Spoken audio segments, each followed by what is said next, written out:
Hello and welcome to the Inspiring Life School podcast. This is your host, Frances Vidakovic, and on this podcast, I'll be sharing with you the most valuable strategies to live your one wildly beautiful and most precious life. Because this is it, my friend. In case you haven't guessed, when it comes to life, there's no rewind or pause button that exists. They say that the way that you spend your days is the way that you spend your life. So my one and only goal here is to help you stop wasting your time, stop holding yourself back in life, stop experiencing non-stop negative mind chatter, stop just dreaming without doing, and start living life fearlessly instead, with more purpose, focus, and intention. I sincerely want you to live life in a way that when you come to the end of it, you know deep down in your heart that you 100% gave it your all, flaws and all. This podcast is not about doing life perfectly. Instead, it is about experiencing and living life with more clarity and courage and truly appreciating this precious adventure that we are so blessed to be on. So if you're with me here today, it's time to stop spinning in circles, get off the hamster wheel for good, put your hands back on the steering wheel of your life, and finally start living life in a way that you won't later regret. With that being said, let's dive on in.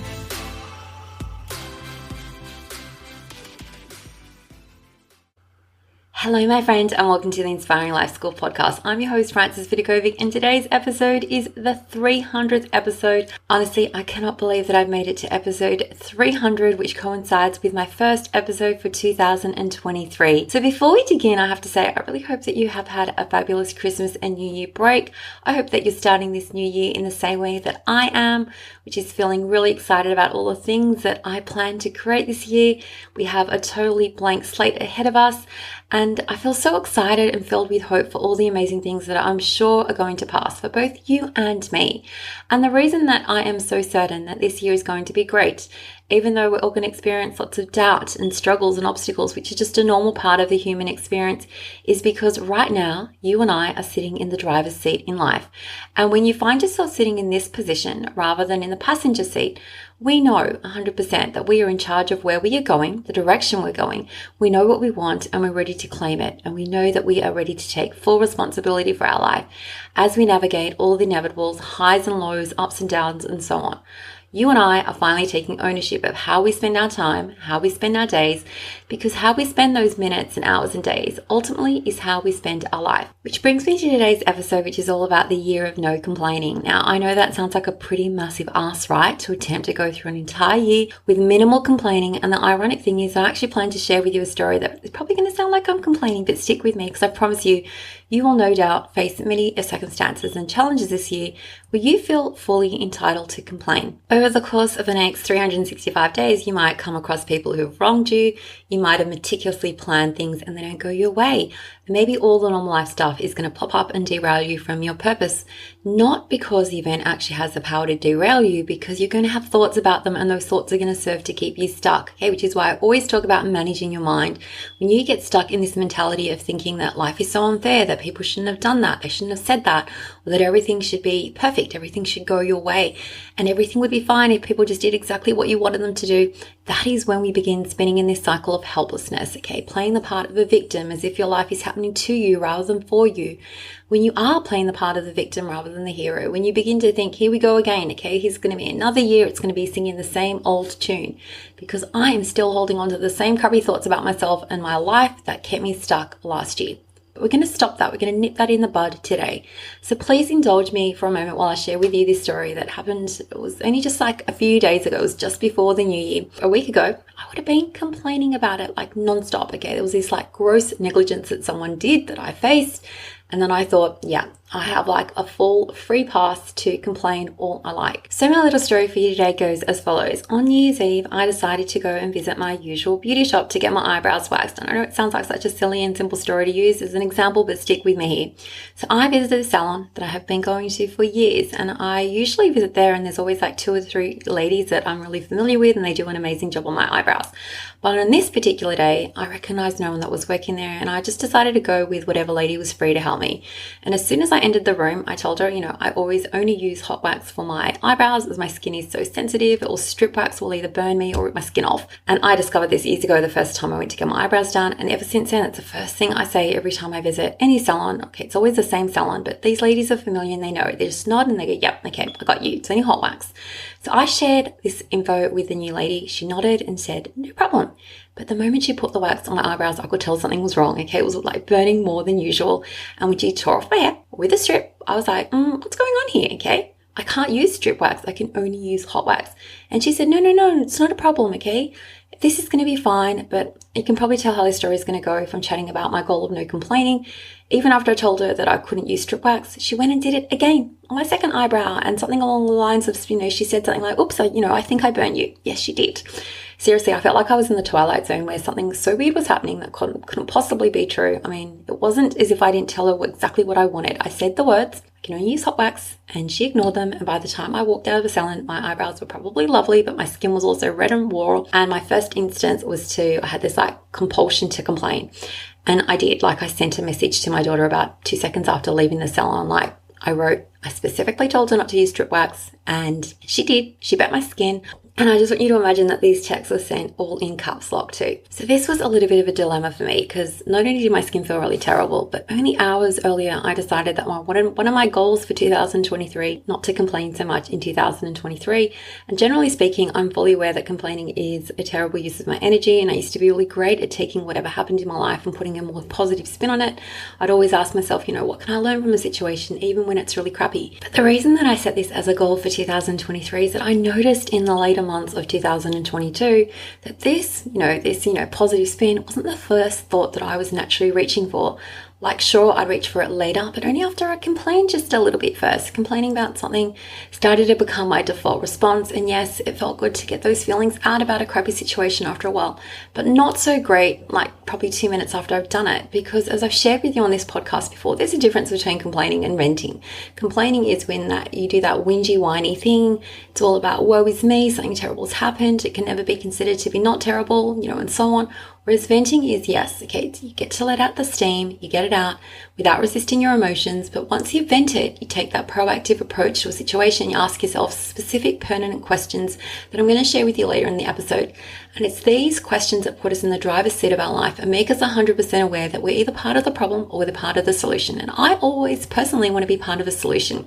So back to my eyebrows on this day. Oh my gosh, how much I wanted to complain about the injustice of this salon lady, totally ignoring my request.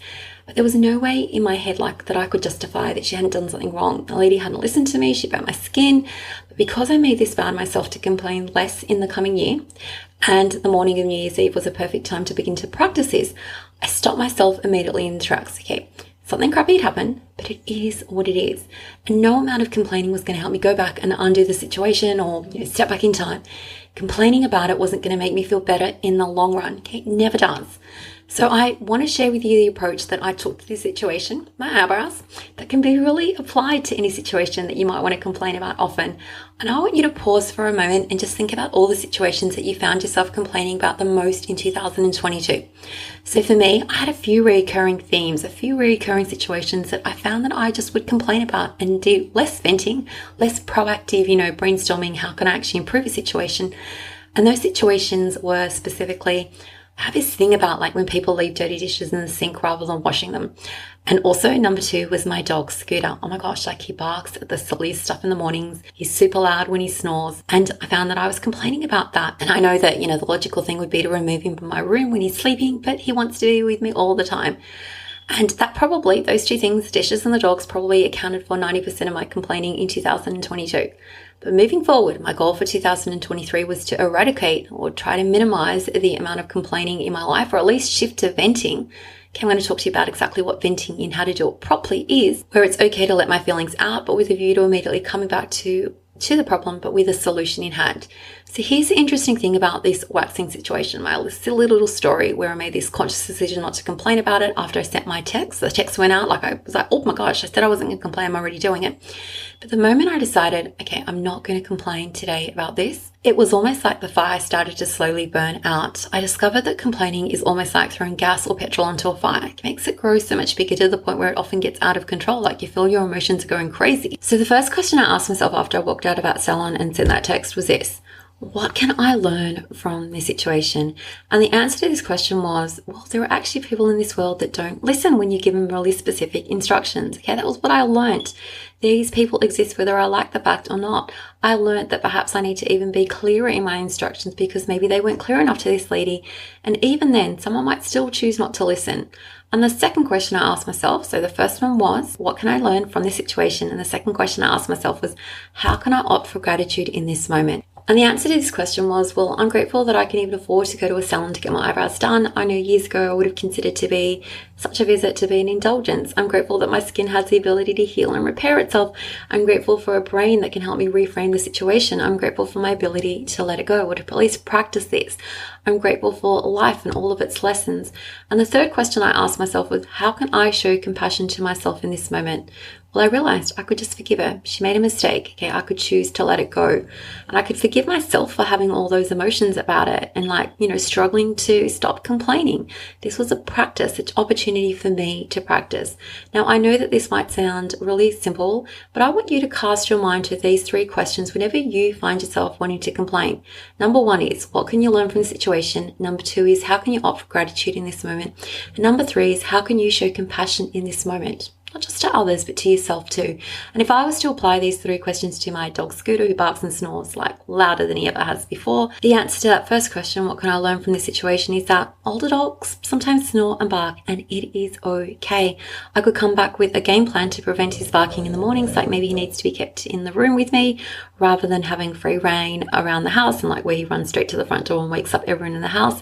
I'm also grateful for a dog that loves me so much, possibly more than anyone's ever loved me my whole life. And that's saying a lot about Scooter's devotion to me, because I'm already really loved by so many people. And how can I show compassion in this moment? Well, Scooter's getting old. He's 9 years old now, and he's sometimes hard of hearing, and sometimes he's going to behave in ways that he didn't behave before, and I'm not always going to like it, but that's okay. It is okay. That's a small price to pay for having a dog in my life that I absolutely adore and love. So in addition to these 3 questions, I want to offer you my secret strategy for learning the art of venting rather than complaining. So this 7-step process works 100% of the time. I challenge you to come up with any situation that you might feel this urge to complain about. And once you take yourself through these 7 steps, I can't imagine that you wouldn't at least come up with a solution to this problem. I encourage you to give it a go. So it goes like this. Step 1 is to list your dilemma in 10 words or less. Okay, you need to be really specific here. Take away the emotions, just list the facts. Step 2 is, what are the main feelings that this dilemma brings up in you? Step 3 is, on a scale of 1 to 10, how emotional do you feel about this? Step 4 is to go ahead and vent. Okay, let it all out. Take as much time as you can to get it out all onto paper. Write down everything that you're feeling. Now, step 5 is, okay, once you've done this, okay, so you've listed the problem, you've listed the feelings, you've listed how emotional you feel, you have vented. Step 5 is, ask yourself this question: how could this situation possibly be a blessing in disguise? What a great question. Then you have step 6, which is list all the possible solutions to this problem. What would your future best self tell you to do right now? And the final step is step 7, what will you do moving forward? So I want you to take a deep breath and release whatever emotion you're feeling. Keep taking deep breaths until you feel calmer and a sense of internal peace. Has the venting here made you feel a little bit better or worse? And if you still feel crap, go back, keep on releasing those negative emotions. Keep on writing until you feel as if it's left your body, and go through these questions again and again until you finally feel at peace and at ease. And personally, I'm going to be reaching for these strategies in 2023 to minimize the amount of complaining that I do in my life. But really, it's always going to come back to how we manage our thoughts about the situations that we experience, because any negative feelings that we have that come up in our brain, and whether they're feelings of frustration, anger, annoyance, stress, and so on, they don't come from the situation itself. Okay, it doesn't ever come from the situation. Nothing can make us feel angry. It's a thought we are thinking about that situation. I seriously feel like I can't say this enough. It's your thoughts that are causing and generating in you feelings as opposed to the situation itself.